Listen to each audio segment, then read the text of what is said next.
Good morning. So I dumped this rain gauge out last night. We're about at just under half an inch. So far we've missed a lot of the torrential downpour they said was going to happen.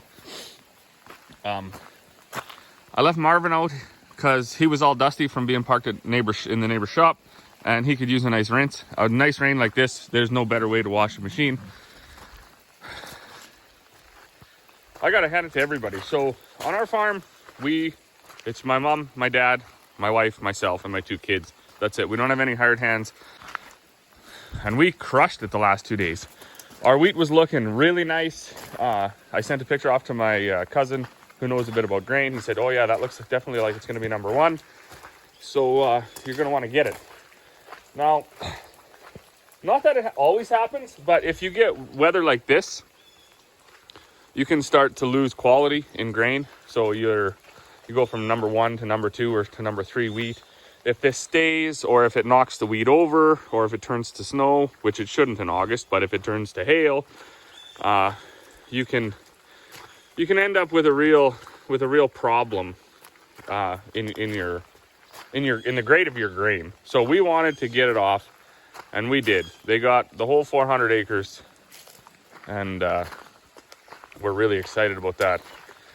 Our wet bin's still full. There's still some wheat on here. Actually, when they finished combining wheat yesterday, it was testing 13, so that's dry. We've got that all stuck up in aeration bins, so there's no worry there. It's got temperature cables in it, and it should be able to stay for a few days like that. But exciting news this morning, our load of molasses is on the way. So I'm gonna grab this ladder. I'm gonna go over there, move the backhoe. Buddy should be here in a few minutes, and we will get the molasses unloaded. We went before the storm there last night. Lightning was flashing and thunder was booming. We got these trucks emptied, corners cleaned out, tarped them. Dad tarped the Super Bees, got the dryer ready for rain. We got the bin lids closed, got everything set up for rain. So now we can unload the molasses and then go in the house, catch up on some rest and do some laundry. I also spilt wheat. That was my first spill. The bin sensor on the auger wasn't working, so I didn't know this bin filled up. And when I lifted the end out, I lost a bucket or 2 of wheat. So that kind of sucked. So I guess he's got 38 tons of molasses. So we're just getting geared up now. Finding the right hoses to go from truck to tank, and we'll get pumping. Not the funnest to do it in the rain, but is what it is.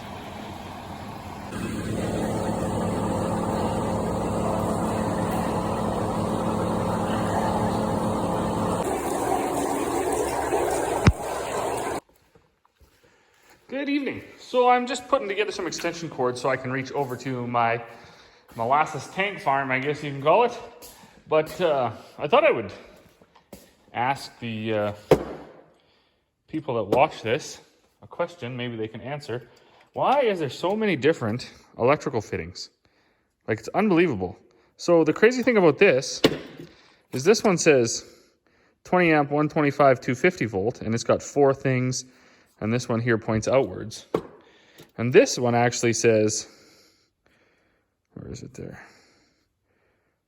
20 amp, 250 volt. And it's completely different. It only has 3. And it's got, 1 thing going down. I don't... Whoa, just will drop that on that cat. So, I'm sure in the electrical universe, there's a reason for all of this. You get into single phase power, 3-phase power, different types of application, I guess. But anyways, enough about that. I'm going to stretch this out, see if I can plug it in. I want to fill up one of my molasses totes. I bought 2 types of molasses, a mill mix and then a 32% for cattle. The mill mix, when they bring it up out of the plant, I didn't even realize this, like, it's super warm. And as soon as it cools off, it'll start to get quite thick, like a syrup. And I was just talking to the guy that basically got me into molasses. And he said, yeah, you're going to want to make sure that you get what you want toted up right away, because It's not that you can't do it later, it's just a lot more difficult. Excuse me. So I'm gonna do that right now. It is raining a little bit, but I wanna do that before it gets too cool and thickens up. First thing I'm gonna do here is try to pump, you know, a ton or so out of here into this little tank, because this one I leave in my shed for making the feed. Take a pail at a time out of it. And it'll be a good maiden voyage for all this, so we'll see how this goes. Valve open. All right, so she's already going through there because it's such a big hydrostatic head. So I'm gonna flip this on, and hopefully this hose doesn't blow right out before I can. It's hard to do this with one hand. See if I can get a handle on this thing. See what happens here.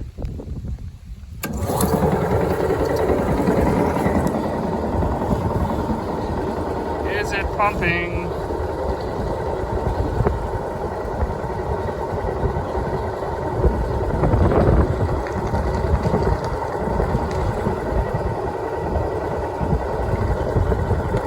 It is not pumping.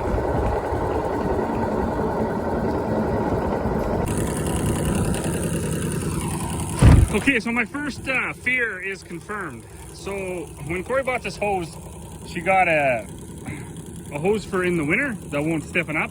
But the thing is, it's squishy, so when it's on the suction side of the pump, it actually sucks the hose in. So I'm gonna have to find a better hose for that, which I think I have. But it is pumping. It did prime itself once the hose filled up. So I'm gonna let it pump. I'm gonna go see if I can find a better hose for this, and maybe it'll speed this all up. Okay, so I got rid of that black hose that was actually getting sucked in by the pump, and I switched it up to that ribbed hose that's white. And as you can see, quite a bit better, working quite a bit better. So I don't think it'll take that long to fill a tote anymore. This stuff that I'm using is quite a bit thicker than the cattle stuff, so I wanted to get this tote full before it cools off overnight, and then it'll thicken up a bit more yet.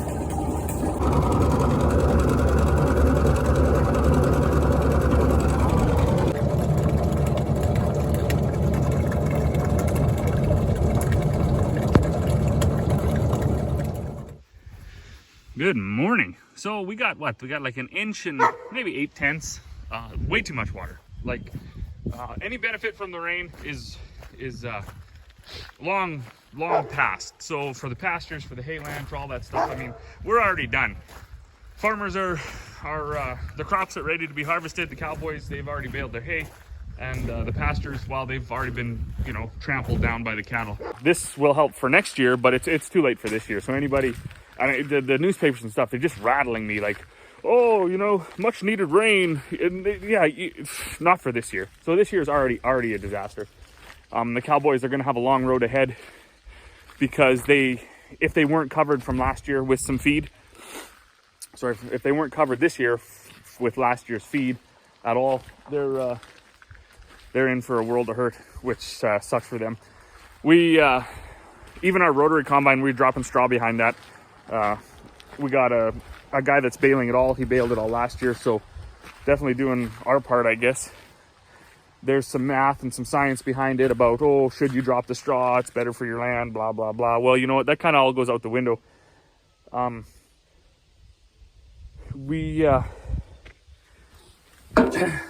People need to help out where they can. And we feel that dropping our straw, we are helping out where we can. So anyways, this is my molasses setup. Used it yesterday. I suspected this squishy hose right here. This is just fuel line, but we got it because we thought it would be better for the winter. But on the suction side of the pump, it just collapses, so it can't pump. I did find this ribbed hose. It's 1 inch, and it was a lot better. So I'm gonna run to town right now. I'm gonna get another length of this, and go from there. Out you go. Keep going.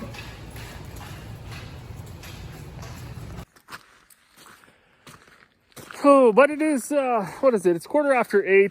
It's not late by any means, but we had a pretty good stretch there with that wheat. We did that 400 acres in a couple days. You know, we had the dryer going and everything going, and guy just gets a little bit tired. that was my own stupidity, but I was trying to break in some new boots during this process, and I got blisters on the back of my feet.